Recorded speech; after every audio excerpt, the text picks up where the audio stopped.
इसी साउथहैम्पटन बंदरगाह से 10 अप्रैल 1912 को 10 अप्रैल 1912 को टाइटैनिक जहाज निकली थी। टाइटैनिक जहाज निकली थी। आई ससुरी 14 अप्रैल को जाके डूब गई। 14 अप्रैल को जाके डूब गए। बताइए, एक नए नए जाके डूब गए यहां पे जहाज।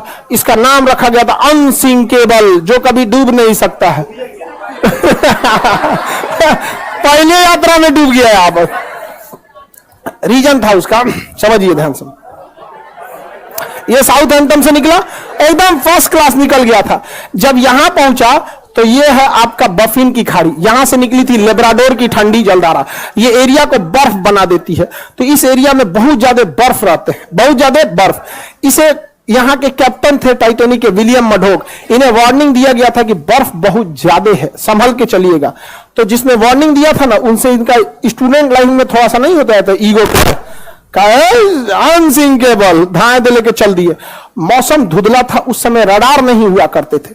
रडार ना होने की वजह से विजुअल अप्रोच करना पड़ता था, दूरबीन से देखना पड़ता था कहीं बर्फ तो नहीं है। अचानक से इन लोग को धुंधला धुंधला दिखा, देखा ध्यान से कि बाप रे बाप, बर्फ है। बर्फ बर्फ की खासियत है, जितना दिखता है उससे 9 गुना नीचे होता है। बर्फ का दिखने वाला भाग 1/10 और अंदर रहता है 9/10, यानी 10 भाग में 1 भाग दिखता है और 10 भाग में 9 भाग अंदर है। अब इनको ससुरा 3 मंजिला इतना बर्फ का चट्टान दिखा, तो 27 मंजिला नीचे होगा। और इस ससुरा तूने अभी वार्निंग दे रहा है कि टर्न मारो, टर्न टर्न मारो। टर्न मारते मारते मारते कितना इतना बड़ा आते, इतना स्पीड में था कि टर्न मारा। और जब वो वार्निंग दिया तो कुछ देर बाद वहां सुना सब इंजन के पास शांति से घूम रहा था। अनसिंकेबल है हम यहाँ पे। जाके लड़ा, अब पेंदिए फाड़ दिया उसका, पेंदी फाड़ दिया उसका। टाइटैनिक में हो गया सुराख। टाइटैनिक जहाज इतना जल्दी नहीं डूबेगी। कोई पानी वाली जहाज डूबने में कम से कम 7-8 घंटा लगाती है। एगो कटोरा तो नहीं डुबा के देखिए ना टब में, भागेगा इधर उधर। एगो पानी बोतल, एगो 5 लीटर का गैलन खोल दीजिएगा, उसको डुबाइएगा, देखिए जल्दी नहीं डूबेगा। एक आध मिनट तो भी ले लेगा। दिक्कत क्या हुआ, तो डूबने लगा। ये कैप्टन को लग गया, विलियम मडोक को, तो गया अनसिंकेबल, गलो अनसिंकेबल गया। उसने कहा कि इवैक्यूएट, खाली कराया जाए। क्या किया जाए? खाली। तो जितने बिजनेस क्लास वाले थे, अमीर लोग, जिनका किराया लाख लाख रुपया था, उनको पहले लाइफ बोट में भरा गया। जिस लाइफ बोट की क्षमता 20 आदमी की थी, उसमें 2 आदमी को भेजा गया। 3 आदमी, अमीरों को दिक्कत ना हो। लेकिन हमेशा याद रखिएगा, रेडी फॉर वर्स्ट कंडीशन। जीवन में सफल होना है तो एक कंडीशन हमेशा याद रखिएगा। कुछ भी काम करने जाइए, अपने आप से कहिएगा रेडी फॉर वर्स्ट कंडीशन। सबसे बुरे समय के लिए तैयार रहिए। और हम हिंदुस्तान वाले काहे डूबते हैं? एगो दुकान खोलेगा, कहेगा कि अच्छा खर्चा है 30,000, 50,000 तो आइए जाएगा। अरे यार, तुम अच्छे कंडीशन के लिए रेडी हो, रेडी फॉर वर्स्ट कंडीशन। 30,000 का खर्चा, अगर 10,000 भी नहीं आया और ऐसा 6 महीना अटक गया, लॉकडाउन लग गया, व्हाट विल यू डू?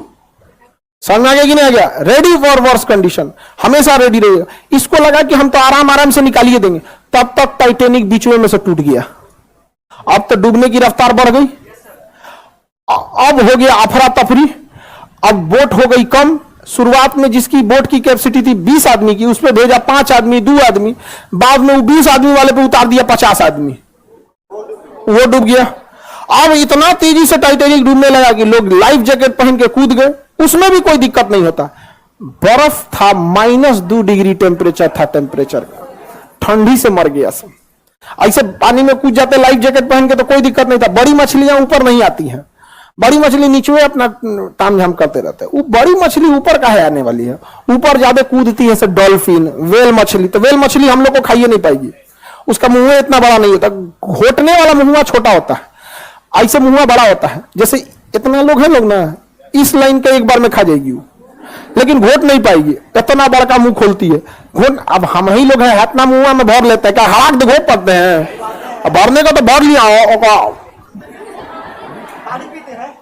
नहीं देखते कभी कभी पानी पूरी वाला 3 को घुसा देता है मुंह में से। आदमी घूम जाता है, गुस्सा आराम से गिरा नहीं समझ रहा। तो आधा आदमी ठंडा मार दिया, तो कुछ ही आदमी को बचाया जा सका, जबकि सबको बचाया जा सकता था। डूब गया अनसिंकेबल। जहाज का एक प्रोटोकॉल है कि अगर कोई जहाज डूब रहा होता है तो रॉकेट फ्लेयर छोड़ता है, रॉकेट छोड़ता है, मतलब वो सिग्नल है, रात में सिग्नल है, दिन में तो हॉर्न मारता है, अब रात में सिग्नल।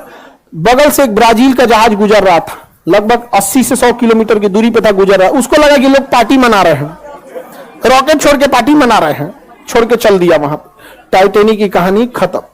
अभी एक आदमी टाइटैनिक को घूमने गए थे कि देखे कहां डूबल है, उनका भी पता नहीं चल रहा। अब पूरा फैमिली के साथ गया था, अरबपति था वो। छोट मोट का तो छोट मोट आदमी घूमने के नाम पे ननिहाल चल जाता नहीं समझा, और कौन चीज आएगा वहां। अरबपति तो गए थे टाइटैनिक देखे, जा टाइटैनिक देखने। बहुत खतरनाक है यहाँ पे टाइटैनिक जहाज, एक से एक रहता, कई जहाज गई। इसी में कोस्टा कॉन्कॉर्डिया एक जहाज था जो यहां पे था इंग्लैंड के पास, वो भी डूब गया। कोस्टा कॉन्कॉर्डिया, कोस्टा कॉन्कॉर्डिया बहुत बड़ा जहाज था, टाइटैनिक से भी बड़ा। अब उसमें जो डांसर थी ना, डांसर नचनिया, तो जो उसमें डांस कर रही थी, कैप्टन को पसंद आ गई। बस कैप्टन क्या किया ना, उस रास्ते में मोड़ लिया जहां पे गहराई कम थी। आई करी कि इधर चलिए ना, यहां तो अच्छा पहाड़ दिख रहा है, कितना 20 समुद्रों में कुछ दिखबे नहीं करता है, और उब जाइएगा। हवाई जहाज में हाइट पे जाने के बाद उब जाए, कुछ नहीं दिख रहा है, इधर भी नीला, उधर उधर, नीचे कुछ दिखबे नहीं करेगा, बादल आ चुका रहेगा, उब जाएगा। अरे यार क्या लेके चला है, अब उतार दो। शुरुआत में ठीक लगता है कि दिखता है, अरे घर, स्टेडियम, अरे बाप रे बाप, कटोरा कौन चीज है, ये तो फुटबॉल का मैदान है। समझ में आ गया कि नहीं आ गया अब यही सब समझ में आता है। ज्यादा उड़ जाएगा, कुछ दिखबे नहीं करेगा। अब पानी वाली जहाज में भी किनारे रहिएगा, दिखेगा अरे मुंबई शहर, वो कौन सा है, और मुंबई को पूना दिख रहा है क्या, ऐसे। अब बीचों में घुस जाएंगे तो कुछ नहीं, ऊपर आसमान, नीचे पानी, चारों ओर वही, कुछ पता नहीं चले। तो उस नचनिया के थोड़ा मोड़ लो मोड़ लो मोड़ लो, तो साइड में ले गया। साइड में गहराई कम होता, ले आके पेदिया लड़ा दिया, अब पेदिया फट गया, जहाज हो गई, पलट गई। सारे लोग, इतना करोड़ों का लॉस हुआ जिसका कोई हद नहीं। कप्तान को हो गया जेल। कप्तान को क्या हो गया? इसलिए इससे क्या सीखे आप?